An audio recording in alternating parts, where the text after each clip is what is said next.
네, 안녕하세요. 반갑습니다. 소리 괜찮아요? 너무 작지 않나? 괜찮아요? 어쨌든 뭐 우리나라 설날이 이렇게 그 음력으로 설이 있어서 1월 달 새해를 맞이하고 또 지금 아까 형님 말한 것처럼 2월 달 다시 새해를 맞이하는데 올 한 해도 주님 은혜 안에 많은 복을 누리는 해가 되기를 소망합니다.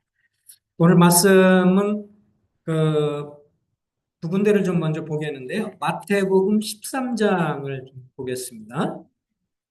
신약성경 마태복음 13장 22쪽입니다. 신약성경 22페이지 22쪽.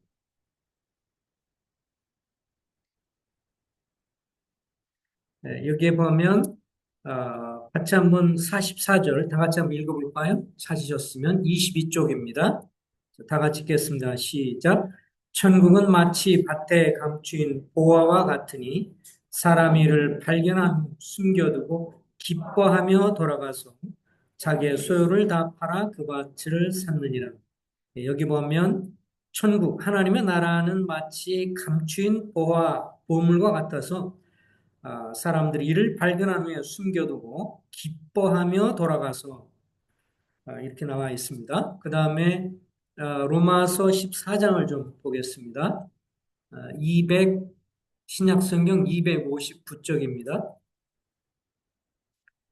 259쪽 로마서 14장 17절 18절입니다.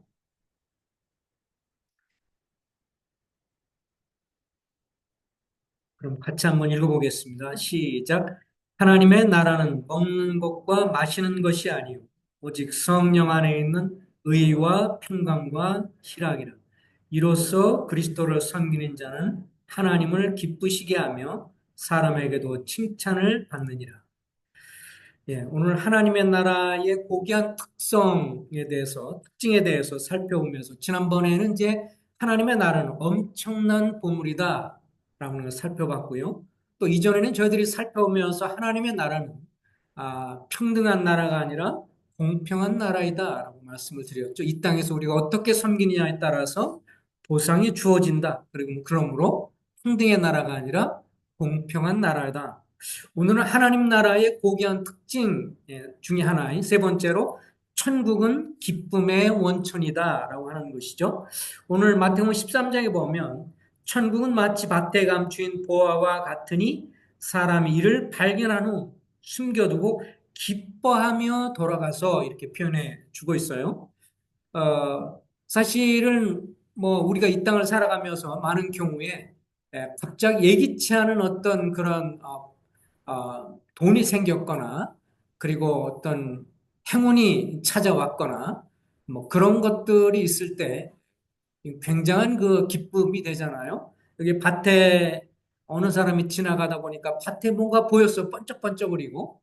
그래서 가만히 보니까 거기에 이제 완전히 그 보석이 이렇게 숨겨져 있는 거죠. 보물이 있는 거예요. 그래서 유대인의 법에 따르면 발견한 사람이 주인이기 때문에 그것을 이렇게 딱 덮어두고 그 원래 밭의 주인이 누군가 가서 물어보면서 근데 저 밭을 사고 싶다 그랬더니 뭐 얼마를 그러면 내라. 그거보다 좀 더 잘 주겠다. 그래서 한 1.5배 정도 충분히 공급한 후에 그런 다음에 그것을 이제 자기 소로 삼아서 이 자기 것으로 이 보물을 보화를 찾게 되는데 이때 그는 기뻐서 돌아와서 자기 소를 다 팔아서 그 밭을 샀다 이렇게 표현해주고 있죠. 하나님의 나라가 굉장히 영광스러운 것이고 우리가 이 땅에서 하나님 나라를 누리고 또 장차 예수 그리스도께서 오셔서 천년왕국이 주어지게 되고 보이는 하나님의 나라 왕국이 세워지고 그 이후에는 영원한 새하늘과 새 땅에서 영원한 하나님의 나라가 있을 것인데 들어갈 것인데 그것이 바로 보물이라고 하는 것 정말 값비싼 보물인 것을 알게 되기 때문에 이제 그것 때문에 기뻐한다라고 말씀을 해주고 있습니다. 우리가 이 땅을 살아가면서는요, 크든 작든 기쁨을 누리죠. 가족과 맛있는 식사를 하고, 친밀하게 이렇게 식사를 하거나 맛있는 음식을 먹으면 그것도 기쁨이 되지요. 때로는 직장에서 승진을 하게 됐을 때, 어, 그것도 이렇게 무슨 연차에 따라서가 아니라 특별히 뭔가 잘 돼서 승진뿐만 아니라 뭐 이제 연봉이 이제 오르고 그 다음에 또 수당이 또 나온다든지 그리고 사업을 하면 사업이 잘 된다든지 뭐 그런 것들이 우리에게 기쁨을 주는 것이 사실입니다. 그리고 또 건강하거나 아, 그리고 또 자식들이 잘 되거나 그럴 때 부모로서 기쁨이 있고 즐거움이 있습니다.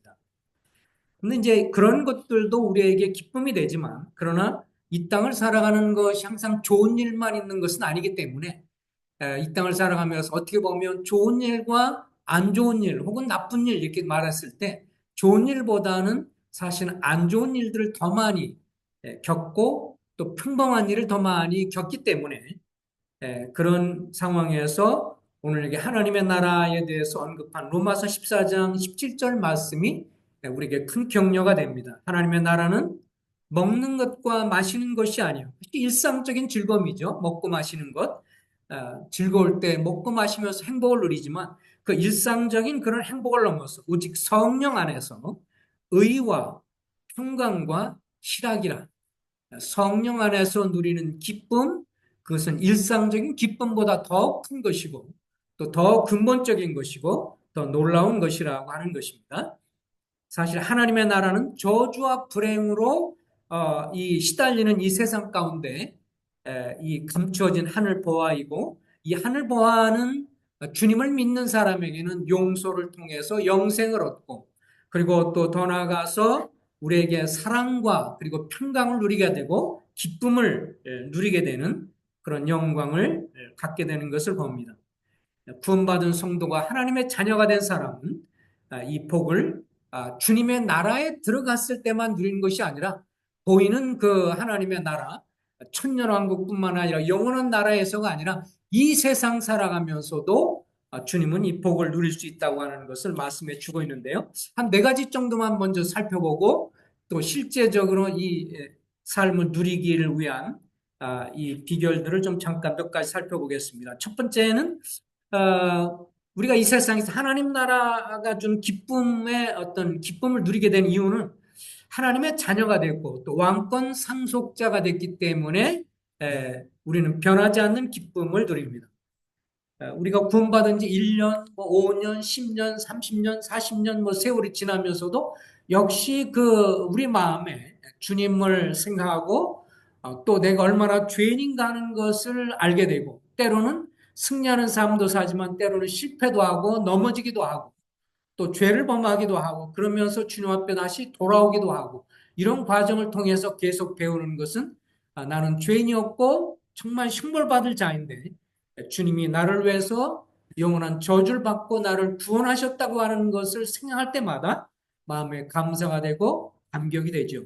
이것은 정말 근본적인 우리 믿는 성도는 누구나 갖는 이런 복인 것을 알게 됩니다. 사단과 죄의 지배에서 주님이 건전해 주셔서 죄의 권세에서 건전해 주셔서 우리가 때로 죄를 짓지만 죄의 권세, 예수 믿기 전에는 죄의 권세 아래 종노릇하던 자들이고 사단에게 종노릇하던 자들이었는데 이제 주님이 우리를 구원해 주시고 건져 주셨단 말이죠. 그래서 주님도 이제 이렇게 말씀했어요. 요한복음 10장 28절에 내가 그들에게 믿는 그들에게 영생을 주노니 영원히 멸망하지 않을 것이요 라고 했고 또 한 번은 이제 70명의 제자들을 파송을 해서 복음을 전하게 했는데 이들이 돌아올 때 귀신들이 굴복하고 막 그렇게 하면서 주의 이름으로 귀신을 내어 쫓고 하니까 너무도 대단한 그런 것을 보게 되었죠. 이게 참 주님의 이름이 권세가 대단한 거예요. 제가 구원받고 나서 얼마 되지 않았을 때요. 이 같이 이제 주님을 믿는 형제들하고 우리 같이, 그때 이제, 고등학생 때였는데, 같이 이제 뭔가 교회 행사를 논하고 같이 얘기하고 막 그러는데, 어떤 할머니가 이렇게 딱 우리가 같이 얘기하고 막 그러는데, 이제 포장마차 같은 데서 이렇게 먹었어요. 이제 간식 같은 거 먹는데, 할머니가 막 오는데 좀 딱 이렇게 봤을 때 눈이 좀 이상하더라고요. 눈빛이 좀 이상하는데 막 우리를 향해서 뭐라고 막 정죄를 해요. 나쁜 사람들, 죄인들 어쩌고 막 이러면서 막 그 이상한 말을 해. 처음 보는 할머니가. 그러더니 오면서 우리를 갖다 밀치고 막 그러는데 힘이 세가지고 막 이렇게 미니까 전리 나가고 전리 내고 막 그래가지고 이게 보통 힘이 아닌 거야. 할머니가 그런 힘이 없는데 그 나중에 막 저쪽을 하고 막 이렇게 손을 잡아 휙 던지고 막 우리가 그러니까 젊은 애들 우리가 막 절쑥겨나는데 딱 느끼면서 눈을 보니까 눈동자가 정상인이 아니에요. 눈동자가 다 이렇게 돌아가고 딱 느낌에 귀신 들렸다는 걸 알게 됐어요. 귀신 들린 양반이고. 그래 나중에 그러고 나서 이쪽으로 막 오는데 기분이 상하고 자존심이 상하잖아. 저 귀신에 집힌 사람한테 이렇게 된다는 거예요. 그래가지고 나중에 안 되겠다 싶어서 주 앞에 잠깐 기도하면서 주님의 권세가 있고 능력이 있는데 우리가 귀신 들린 저 할머니한테 우리가 이렇게 쫓겨나가지고 이게 무슨 부끄럽니까? 그러면서 제가 담대히 주님의 로 간다 그래가지고 담대히 그 앞으로 갔어요. 그 할머니한테 왜 쫓아와요? 그러면서 담대히 그랬더니 거기서 갑자기 할머니가 애기 소리를 내. 뭐 알라라 어쩌고저쩌고 막 그러면서 막 핑계대면서 쫓아오지 말고 저리 가라 그랬더니 확 도망가더라고요. 기분이 되게 좋았어요. 이게 그래서 그때 느끼는 게 예수님의 이름의 권세가 크구나. 그렇게 하면서 기뻤어요. 이 제자들이 아마 그런 거 더 이상으로 막 능력을 경험했을 거예요. 그러니까 주님이 뭐라고 그러냐면 이렇게 말씀을 하셨어요. 그러나 귀신들이 너희에게 항복하는 것으로 기뻐하지 말고 너희 이름이 하늘에 기록된 것으로 기뻐하라. 그러니까 귀신을 쫓아내고 뭔가 능력 행해서 대단한 기쁨을 알지만 그거보다 너희 이름이 하늘에 기록된 것으로 기뻐하라. 우리가 이 땅을 살아가면서 하나님 나라의 그리스도를 통해서 구원받고 거듭나서 하나님 나라 왕국에 들어간 우리가 기뻐할 수 있는 근본적인 이유 중에 한 가지가 우리의 이름이 생명책에 기록되어 있다. 전 세계 모든 사람이 나중에 하나님의 백보자, 신보좌 앞에 서서 생명책에 이름이 없는 자는 영원한 불못에 들어가는 걸 생각할 때 주님이 하신 말씀이 정말 지당한 진리이고 우리가 이름이 이 땅을 살아가면서 구원받은 성도는 그 이름이 생명책에 기록됐다는 것만으로도 기뻐할 수 있는 이유가 있는 것을 보게 되어집니다. 하나님의 예수 그리스도를 믿는 사람 하나님의 자녀요. 그리고 더 나아가서 하나님의 자녀면 왕권 상속자라고 하는 신분이 있기 때문에 기뻐할 수 있죠. 로마서 8장 16절 17절은 성령이 친히 우리 영과 더불어 우리가 하나님의 자녀인 것을 증언하시나니 자녀임은 또한 상속자 곧 하나님의 상속자요. 그리스도와 함께한 상속자니 그래서 우리가 예수 그리스도를 믿으면 하나님 나라를 유업으로 받을 왕권 상속자이다. 왕권 계승자이다라고 하는 신분을 기억할 때 우리가 죄를 용서받음으로 인해서 감사하고 또 생명책 이름이 기록된 것으로 인해서 감사하고 비록 이 세상에서는 우리를 주목하지도 않고 무시하지만 그러나 주님이 우리에게 약속하신 대로 자녀이면 또한 상속자, 곧 하나님의 상속자요. 그리스도와 함께한 상속자니 하나님의 나라에서 그리고 천년왕국에서 그리스도와 함께 왕노릇할 자라고 하는 것들을 생각할 때 기뻐할 이유가 있습니다. 두 번째는 우리가 이 세상에 누리는 하나님의 나라는 기쁨 두 번째는 하나님의 은혜와 통치, 하나님의 은혜의 통치가 있고 그리고 성령의 지배를 받으며 평강과 기쁨을 누리죠. 우리는 하나님의 통치를 받는데 그렇잖아요. 하나님의 나라라고 하는 건 하나님의 왕국이고 왕국이라는 것은 왕이 계시다는 것이고 그래서 주님이 이 땅에 왕으로 오셨으니까 주님이 왕권을 가져서 우리를 통치하시는데 그 통치가 놀라운 것은 오늘날 이 사람이 안 좋은데 권력을 가지면 저 김일성 그 부자들 뭐 손자까지 김정은까지 자기 배만 불리면서 절대적인 권력을 가졌는데 절대적인 권력을 가진 사람이 사랑과 은혜로 통치를 하지 않으면 정말 무섭잖아요, 그죠? 지금 뭐 우리가 잘 아는 것처럼 러시아와 저쪽 우크라이나 이쪽의 전쟁에서 왜 북한 애들이 결국은 저렇게 러시아하고 이렇게 결국은 짝짝꿍이 돼가지고 김정은이 지 자식은 안 보내겠지만 북한의 많은 이 청년들을 전쟁 경험 없는 청년들을 보내서 엄청나게 좀 많이 죽고 있는 것 같아요. 총알바지로 내몰게 되죠. 부모들은 다 모른다는 거죠. 이 러시아 전쟁에 들어갔다는 것도 모른다는 거예요. 그 생존자하고 인터뷰하는 걸 보면 부모는 제가 여기 왔다는 것도 몰라요. 다 비밀리에 그렇게 해서 엄청나게 많은 사람들이 죽어가고 있는데 이 절대 권력을 가졌는데 절대 권력으로 통치하는 사람이 이게 이기적이거나 그리고 자기 자신만을 위해서 통치하면 엄청난 비극이 되는 것이죠. 독재자가 되고 악한 독재가 되는 것인데 하나님의 나라가 놀라운 것은 하나님이 절대자이고 온 우주를 창조하신 삶과 죽음의 권세를 가지신 분이 통치하실 때 뭐로 통치하냐면 은혜로 통치하신다고 하는 것이 놀랍습니다. 시편 145편 13절부터 14절에 보면 주의 나라는 영원한 나라이니 주의 통치는 대대 이르리이다.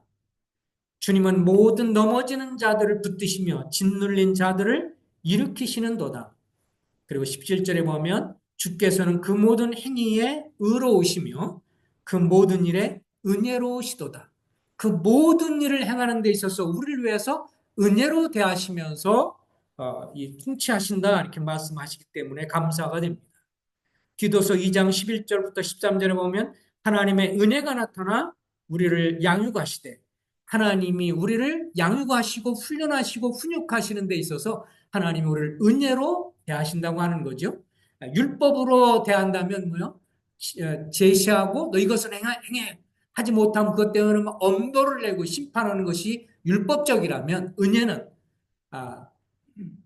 실수하더라도 넘어지더라도 다시 일으켜 세우고 그저 그를 완전히 정죄하지 않고 가르쳐 주시고 넘어지면 다시 붙들어 세우고 그러면서 때로는 잘못하면 사랑의 회초리를 드시지만 주님이 그런 것은 이제 아주 극단적일 경우에만 하시고 최대한으로 주님은 계속해서 은혜를 베풀어 주셔서 기회를 주시고 세워 주시는 그런 하나님인 것을 생각할 때 하나님의 은혜가 나타나 우리를 양육하시되 경건치 않은 것과 이 세상 정욕을 다 버리고 신중함과 의로움과 경건함으로 이 세상에 살고 우리의 크신 하나님 구주 예수 그리스도의 영광이 나타나심을 다시 주님이 재림하시는 것을 기다리게 하셨다.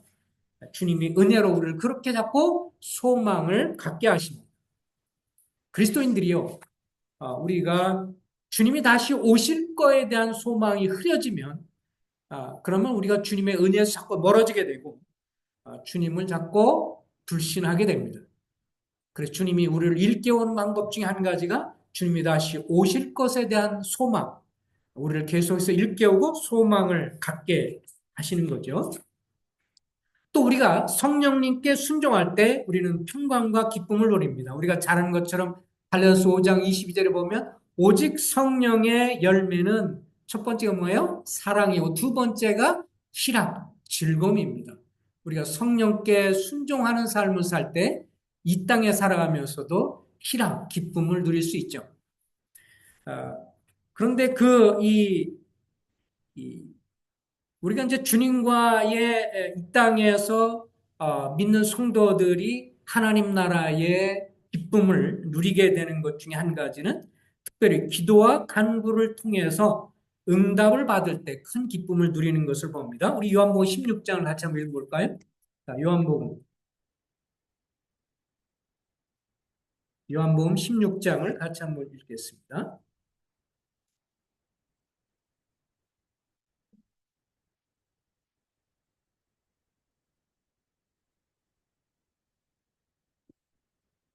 요한복음 16장 24절인데요. 네, 그리고 여기 잔이 비었나이다. 채워주소서. 자, 그 요한복음 16장 20, 24절을 다 같이 한번 읽어보겠습니다. 시작. 지금까지는 너희가 내 이름으로 아무것도 구하지 아니하였으나 구하라 그리하면 받으리니 너희 기쁨이 충만하리라. 예. 지금까지는 너희가 내 이름으로 아무것도 구하지 아니하였으니 구하라 그리하면 받으리니 너희 기쁨이 뭐라고요? 충만하리라. 사실은 주님이 우리와 함께 하신다고 하는 것, 주님이 우리와 동행하신다고 하는 걸 우리가 다 믿습니다. 그렇죠? 내가 주님이 나와 함께 하셔. 그리고 주님이 내 안에 계셔서 나와 함께 하셔라고 하는 것을 안 믿지는 않아요. 그죠? 그러니까 모두가 다 믿고 있어요. 근데 생각해 보면 어떤 때 가장 주님이 나와 함께 하신다는 것에 대한 어떤 확신이 들고 더 감사가 되고 기쁨이 있어요. 우리가 기도했는데 어떤 내용에 대해서 깊이 오랫동안 기도했는데 그 기도가 응답이 되면 그때 어때요? 주님이 내 기도를 들응답하시고 역사하신다고 하는 것에 대한 아주 그 감사가 있고요. 그거에 대한, 그래서 주님이 정말, 아, 역사하시는구나 하는 그런 것에 대한 신뢰와 나를 버리지 않는다고 하는 것에 대한 감사가 넘치게 되죠. 우리의 삶의 어려운 고비고비마다 주님 앞에 기도했을 때 응답하시는 또 그런 역사에 대해서 감사가 되고, 저는 이제 뭐 전에 잠깐 얘기했지만 우리 아들들이 결혼하는 것을 위해서 기도했었는데 특별히 우리 큰아들 찬이하고 아라자매 둘이 이렇게 왔는데 부부가 이렇게 왔는데 찬이가 경건한 아내를 만나고 그래서 하나님 말씀을 순종하는 그런 귀한 자매를 만나서 결혼했으면 좋겠다고 하는 것을 생각해 보니까 거의 한 10년 전부터 기도했던 것 같아요. 근데 주님이 응답을 이렇게 해 주셔서 주님 앞에 참 감사가 되고, 그러니까 생각할수록 감사가 되고 기쁨이 되죠. 이제 우리가 주님 앞에 뭔가 기도한 것에 대해서 오랫동안 뭔가를 기도한 것에 대해서 응답이 될 때 주님 앞에 찬송과 감사가 되는 것을 보게 되어집니다.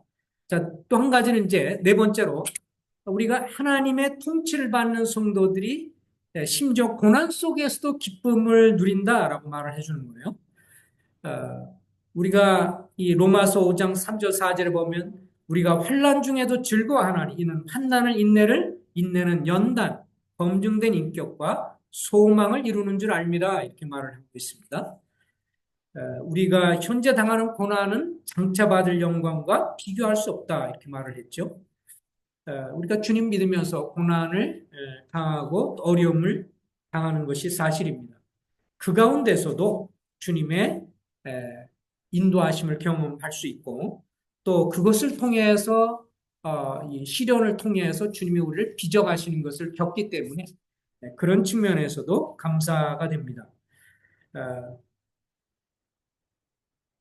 주님이 마태복음 5장에도 보면 너희가 어떤 사람이 너희로 인해서 내 이름 때문에 모욕하고 무시하고 멸시하고 그렇게 핍박할지라도 그때 크게 즐거워하고 기뻐하라. 이는 너희 상이 크다라고 이렇게 하늘에서 너희 상이 크다라고 말씀을 하셨는데 우리는 그런 어떤 어려운 일, 억울한 일을 당하고 정말 때로는 욕을 당하는 것 같고 그럴 때 굉장히 낙심이 되고 그러지만 주님은 오히려 크게 즐거워 참 이게 너무도 놀라운 말씀인데 오히려 그럴 때 그것을 통해서 우리에게 승이 더 크다라고 이렇게 말씀하신 걸 볼 때 우리 그리스도인들이 누리는 이 기쁨은 그래서 환경을 초월하고 어떤 상황을 초월해서 누릴 수 있는 기쁨이다 하는 생각이 좀 들었어요. 어, 제가 이제 그 눈 때문에 요새 이제 계속 뭐 성도님도 아시겠지만 이게 이제 10년 전에 이렇게 캄보디아에 있을 때 수양회 하고 막 이러면서, 그때 이렇게 감염돼 가지고, 어, 그때 한 3년, 3개월 이상 약 먹고 괜찮아져서 이제 다 난 줄 알았는데, 10년 뒤에 이제 재발을 하게 됐어요. 그래서 지금 계속, 그래서 작년에 가서 치료받고 아산병원에 가가지고 약을 계속 먹었는데, 다시 1년 되니까 다시 재발을 했어요. 그러면서 이제 왜 이렇게 재발을 했을까? 그런 생각도 들고, 주님 앞에. 어, 그러면서 이제 이 포도막령이 이제 감염되니까 비문증이 생기고, 그러면서 시력이 떨어지고, 어, 그런데 이제 더 이제 요새 느껴지는 것은 뭐냐면 지금 이제 얘가, 그때 처방했던 약을 이제 다시 먹기 시작해요. 셉트린정이라고 이렇게 하는데, 그게 항생제인데 센 항생제라서, 그래서 지금 또 이제 6주를 이렇게 다시 다다음 주에 이렇게 목요일까지 먹는데, 이렇게 이제 먹다 보니까 이제 후유증이 나타나는 걸 좀 알겠어요. 나중에 서 찾아봤더니, 그거에 대한 그 부작용이 나왔는데, 일단 몸이 막 가렵고요. 밤에 자면서 막 가림을 느끼고, 그 다음에 이제 예상치 못했는데 이번에 한 2주 전인가 이제 저쪽 서북주 내과에 가서 저 형님한테 이제 위 내시경도 하고 이제 그러면서 이렇게 쭉 건강 검진했는데 피 검사, 소변 검사라고 결과를 보니까 그동안은 신장에 대해서 제가 전혀 문제가 없었어요. 뭐 사구체, 뭐 여과율 막 이럴 때 막 수치가 100이 넘고 그래서 막 좋았는데 어, 쭉 가만히 보니까 이게 이제 그 약을 먹으니까 신장에 이제 무리가 가가지고, 이게 지금 보니까 뭐 이렇게, 1단계가 백에서 뭐 이런 거고, 2단계, 만성 신장병으로 내려가는 2단계가, 뭐 80, 90인가? 거기서부터 64인데, 이번에 보니까 63으로 떨어져 있더라고요. 60 밑으로 가면 이제 그때부터 3단계인데, 이게 좀 안 좋아지는 증상이 이거 약이 너무 세다 보니까 그런 부작용이 이제 막 나타나기 시작을 하는 거예요.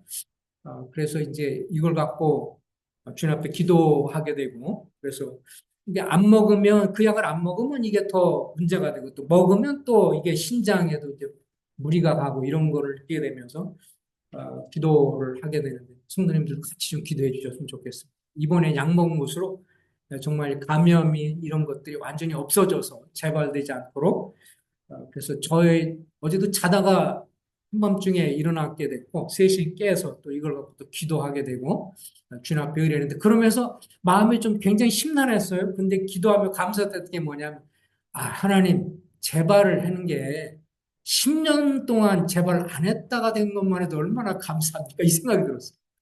만약에 10년 동안 재발했다고 그러면 뭐 그 이전부터 벌써 10년 전부터 재발돼서 그랬으면 얼마나 더 고통스러웠을까 생각을 하면서 10년 동안 재발되지 않고 그동안 있다가 이제 나타나는 걸 생각하니 감사가 됩니다. 그래서 어젯밤에 새벽에 일어나가지고 깨서 주님 앞에 기도하면서 주님 그렇게 보호하시는 거에 대해서 감사가 됩니다. 이왕 보호하신 김에 좀 이번에 은혜를 주십시오라고 기도하는데 성도님들 생각날 때마다 이번에 약 먹는 것으로 인해 정말 정리됐으면 하는 그런 소원이 있습니다. 기도를 좀 부탁을 드립니다. 하나님의 나라의 기쁨을 우리가 누리는 이것을 지속적으로 누리는 이렇게 원초적으로 본래적으로 우리가 이제 이 하나님의 자녀로서 구원받은 자로서의 기쁨이 있고 하나님의 은혜의 통치를 받고 또 성령의 지배를 받으면서 감사할 수 있고 그리고 또 기도의 응답을 통해서 기쁨을 누리게 되고 또 고난 중에서도 주님을 의지하고 소망 가운데 우리가 감사할 수 있는데 우리가 종종 기뻐하고 감사하지만 이거 지속적으로 감사를 할 수 있는 길이 뭘까 생각할 때 우리 성경을 통해서 몇 가지만 살펴보도록 하겠습니다. 먼저는 하나님을 삶의 최우선 자리로 두라고 하는 건데요. 우리 시편을 보겠습니다. 시편 16편입니다.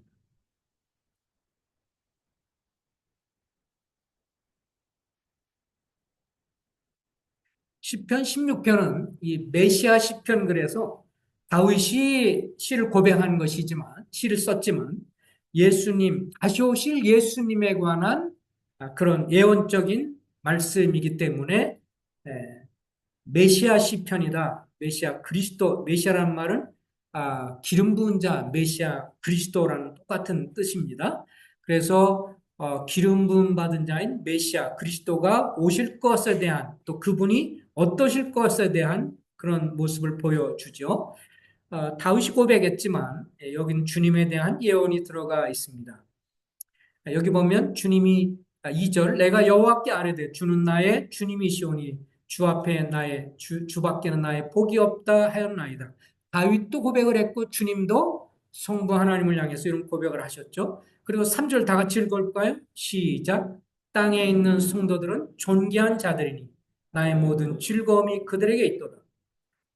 이 주님이 나를 기뻐하신다라고 하는 것을 우리가 기억할 때 우리에게 기쁨이 있죠. 땅에 있는 성도들은 존귀한 자들이니 이건 주님 편에서 하신 말씀이에요. 나의 모든 즐거움이 누구에게 있어요? 그들에게 있도다. 주님이 나 때문에 기뻐하신다. 주님이 나 때문에 즐거워하시고 기뻐하신다는 것을 우리가 믿을 때 우리 마음이 기뻐할 수 있고요. 감사가 되지요. 생각해 보셨나요? 주님이 나를 기뻐하신다. 주님이 나를 어떻게 보실까? 주님의 무서운 눈을 가지고 요놈 해초리를 들까 말까 그렇게 하시는 무서운 하나님인가? 아니면 정말 그 사랑하는 손자 손녀를 볼 때 기뻐하는 할아버지 할머니 마음처럼 그렇게 기뻐하는 그런 분으로 묘사되고 있는가? 오늘 여기에는 후자이죠. 땅에 있는 성도들은 존귀한 자들이 나의 모든 즐거움이 그들에게 있도다. 성부 하나님 향해서 이렇게 고백합니다. 5절. 여호와는 나의 산업과 나의 잔의 소득이시니 나의 분깃을 지키시나이다. 자, 그 다음에 이제 8절 보겠습니다. 8절 9절 읽을까요? 시작. 내가 여호와를 항상 내 앞에 모시며 그가 나의 오른쪽에 계심으로 내가 흔들리지 아니하리로다.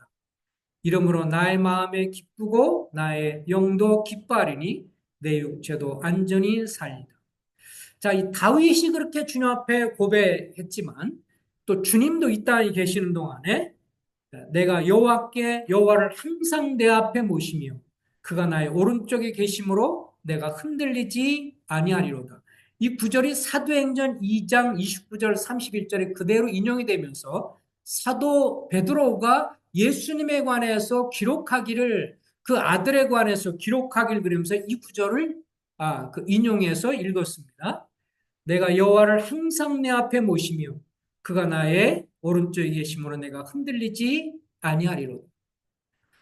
아, 다윗이 살아가면서 그 파란만장 인생을 살아가면서 삶의 기쁨을 누리는 비결이 여기 나와 있어요. 뭐가 비결이었어요? 여호와를 항상 내 앞에 모시며 그러니까 주님을 내 뒤에 두는 게 아니고요. 내 앞에 모신다. 이 말은 뭐예요? 주님을 첫 자리에 두신다. 주님 어떤 일 할 때 이거 주님 내가 할까요 말까요? 주님 지혜를 주시고 알려주십시오. 주님 이런 일은 상관하지 마세요. 제가 다 알아서 할게요. 라고 하는 게 아니라 주님 앞에 먼저 물어보고 주님이 기뻐하시는 것입니까? 아닙니까? 라고 묻고 기도하면서 주님을 의뢰하는 자세. 이것이 다윗이 살아가면서 그렇게 살았다고 말하고 그렇게 하니까 9절에 뭐라 그래요? 이러므로 다 같이 읽어보겠습니다. 9절 시작. 이러므로 나의 마음이 기쁘고 나의 영혼도 즐거워하며 내 육체도 안전히 살리니. 다윗이 살아가면서 삶의 비결을 가졌는데 그건 뭐냐면 삶 속에서 항상 주님을 첫 자리에, 앞자리에 모시고 뒷자리를 모시지 않고 앞자리를 모셨다. 근데 이것은 우리 주 예수 그리스도가 이 땅에 육신을 입고 오셔도 마찬가지였죠.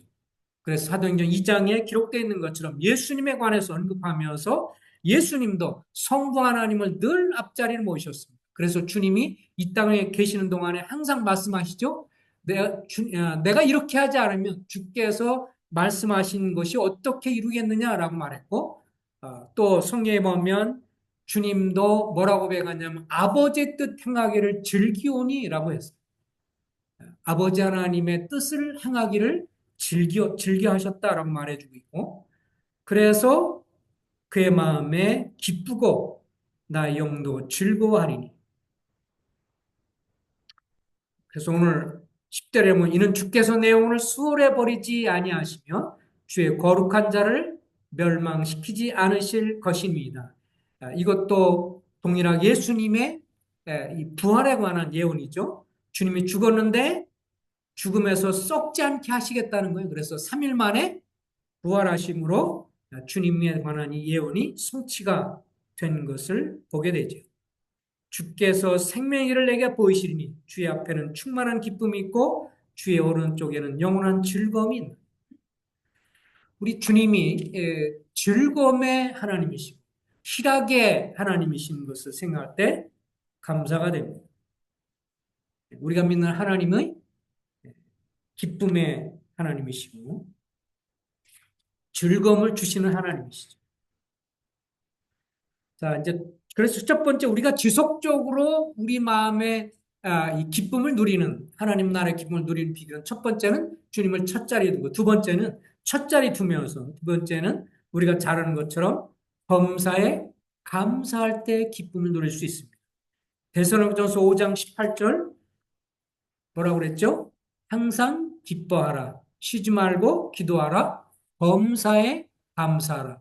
이는 그리스도 예수 안에서 너희를 향하신 하나님의 뜻이니라 그랬어요. 거기 보면 항상 기뻐하라 그랬고 범사에 감사하라 그랬어요. 우리가 감사하게 될 때 기쁨을 누릴 수 있습니다. 우리 삶에서 일어난 일들에 대해서 어, 우리가 부정적인 것들에 대한 생각들이 더 많이 들어올 수 있습니다. 부정적인 생각과 이런 것들 많이 들어올 때, 그럼에도 불구하고 거기에서 감사를 표현하는 것. 또 가만히 보면 우리가 살아가면서 하나님이 나에게 은혜로 주신 것들에 대해서 당연하게 여기면 감사가 없고 기쁨이 사라집니다.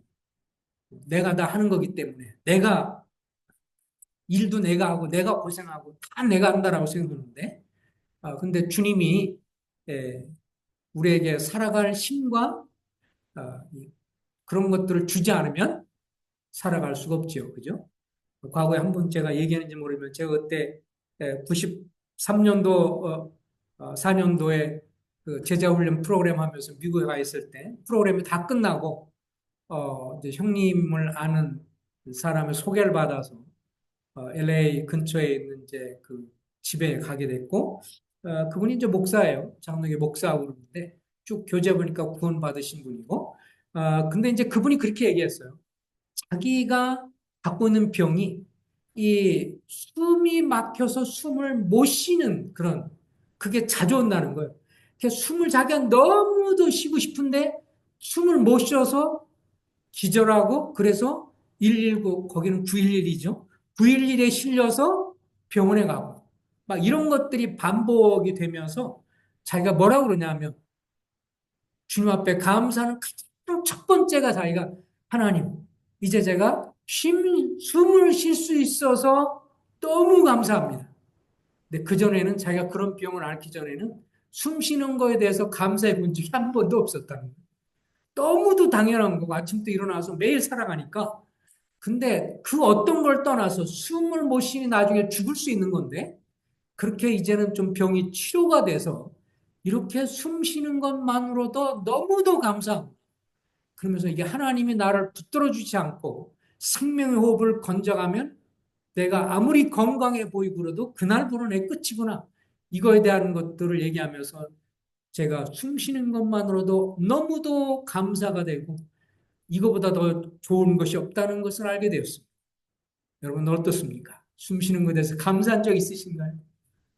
우리는 너무도 많은 것들에 대해서 내가 건강하고 움직이고 생활하고 이런 모든 것에 있어서 너무도 당연하다고 생각하기 때문에 감사가 없고 감사가 없다 보니까 기쁨도 별로 없고 늘 당연시하죠. 다른 사람과 비교하면서 내가 좀 더 덜 누리고 다른 사람과 비교해서 내가 좀 더 손해보는 것 같고 다른 사람이 더 풍요를 누리는데 나는 그러지 못하는 것 같고 다른 사람은 기회가 더 많은데 나는 그러지 못하는 것 같고 다른 사람 이것저것 더 많은 걸 누리는데 나는 더 못하는 것 같으니까 우리 마음에 감사 대신에 뭐가 나오죠?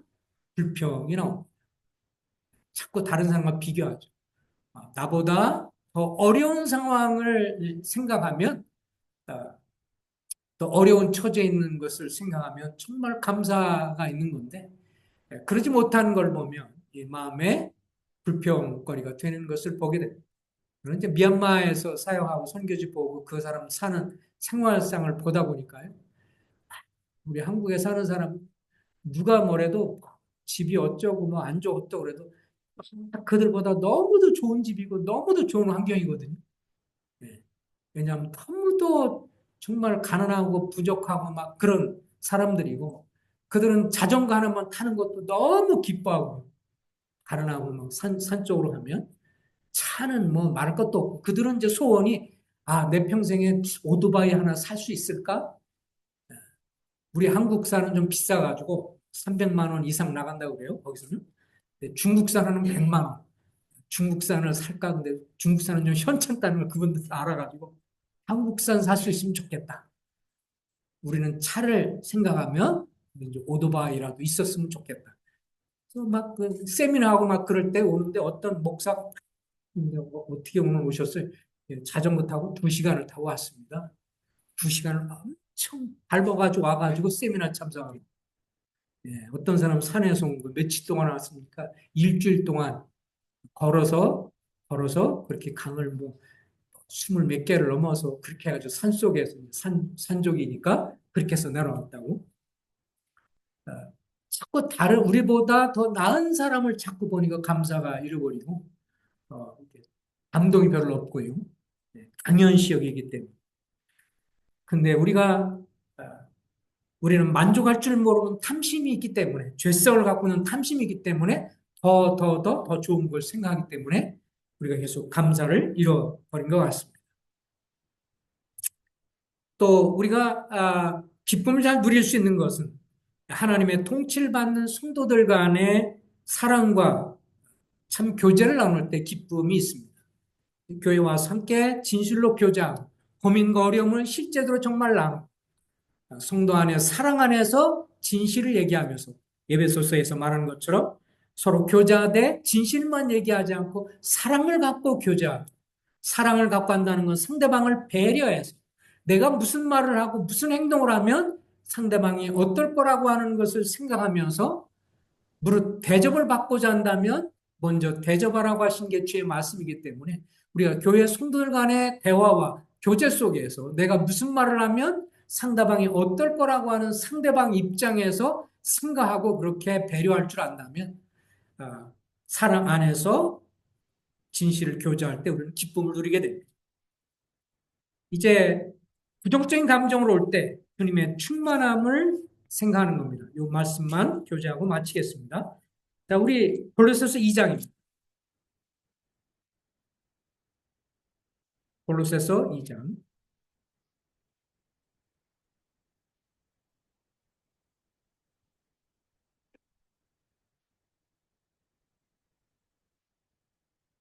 골로새서 2장에 보면 1장 18절부터 좀 먼저 보겠습니다. 골로새서 324쪽인데요. 골로새서 1장 18쪽. 그는 몸인 교회의 머리시라. 그가 근본이시요 죽은 자들 가운데 먼저 나시니니 이는 친히 만물의 으뜸이 되려 하시며 아버지께서는 모든 충만으로 예수 안에 거하게 하시고 그 다음에 2장을 읽습니다. 2장 2장 9절입니다. 9절과 10절입니다. 우리 다 같이 한번 읽어볼까요? 2장 9절 10절 시작. 그 안에는 신성의 모든 충만이 육체로 거하시고 너희도 그 안에서 충만하여졌으니 그는 모든 통치자와 권세의 머리시라. 그래서 아버지 하나님의 모든 성품과 사역과 그 모든 복이 육체를 입고 오신 예수 그리스도 안에 다 들어가 계시고 이제 예수 그리스도를 믿음으로 말미암아서 우리는 그리스도 안에 들어가면서 그리스도께 소유한 것들 우리가 다 가진 자이기 때문에 하나님의 시야에서 법적으로 합법적으로 우리도 그리스도 안에서 충만하여졌다 이렇게 말씀을 해주고 있습니다. 참 이게 놀라운 진리예요.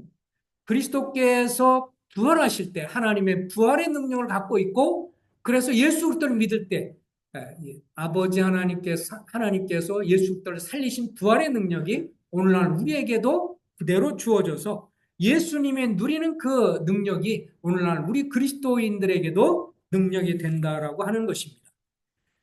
그래서 우리의 삶을 강하게 하시고 삶의 활력과 만족을 주지요.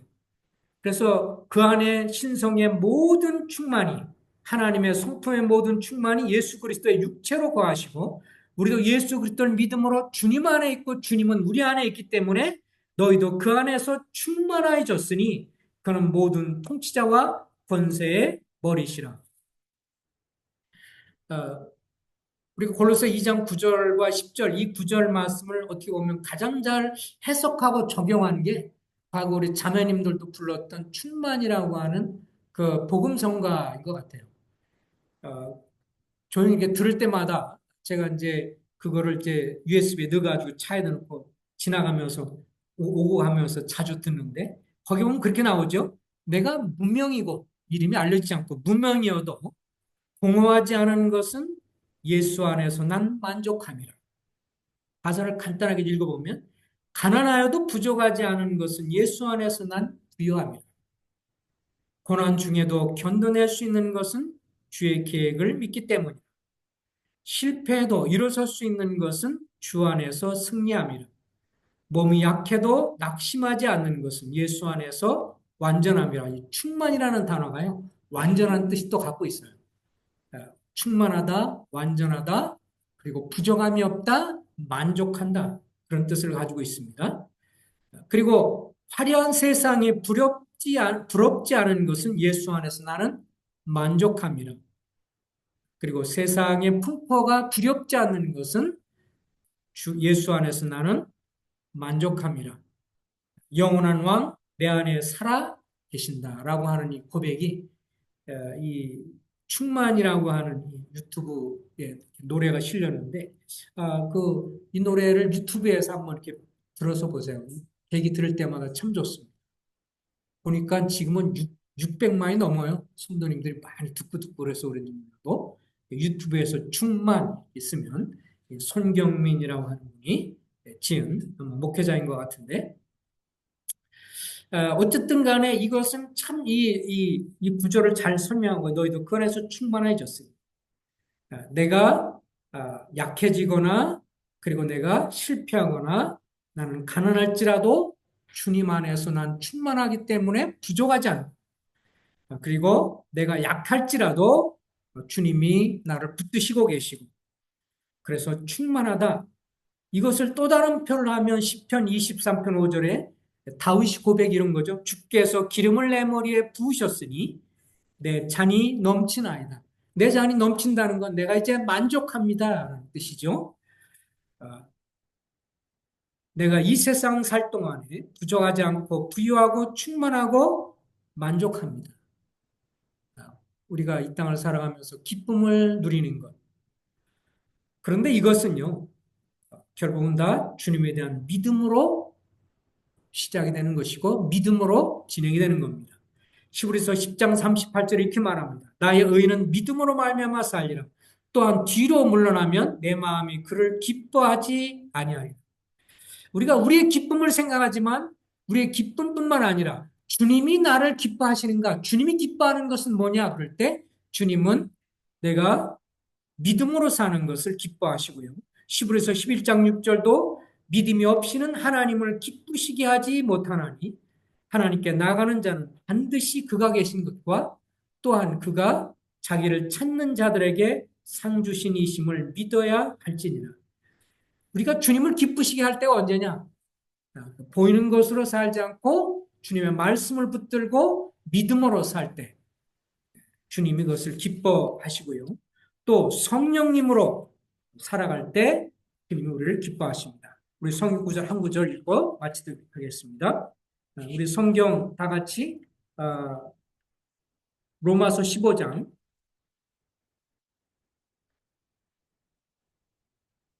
로마서 15장 13절을 읽겠습니다. 로마서 15장 13절입니다.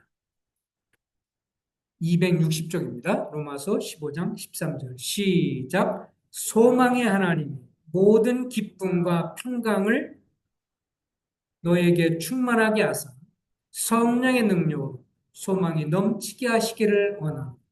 사도 바울이 로마서 교회 성도들에게 한 축도는 정말 놀랍고 우리에게 합당합니다. 소망의 하나님이, 그죠?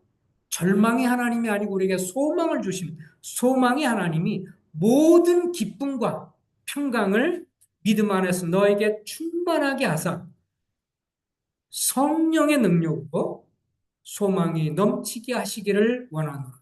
사도 바울이 다윗이 그렇게 고백했잖아요. 주께서 기름으로 내 머리에 부으셨으니 기름 부은다고 하는 건 성령님에 대한 상징인데요. 그래서 여기에 많은 것처럼 성령의 능력으로 소망이 넘치게 하기를 원하노라.